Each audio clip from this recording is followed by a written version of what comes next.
We must believe the person of Yahshua. He is the only Savior for sinners. Acts 4 verse 12. He is the blessed hope, our great Elohim and Savior. Titus 2 verse 13. He is the image of the invisible Elohim. In him, all the fullness of deity dwells in bodily form. John 8 verse 24.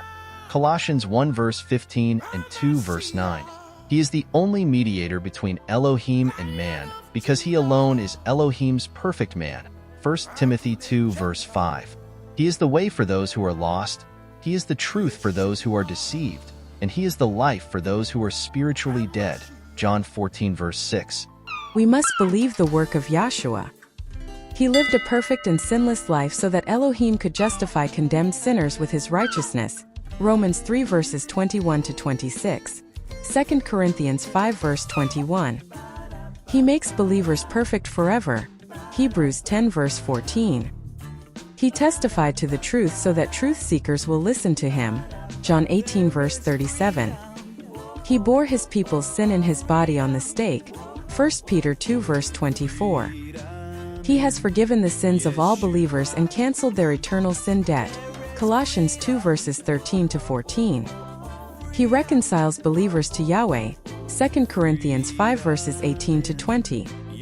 He redeems believers from the curse of the law. Galatians 3 verse 13.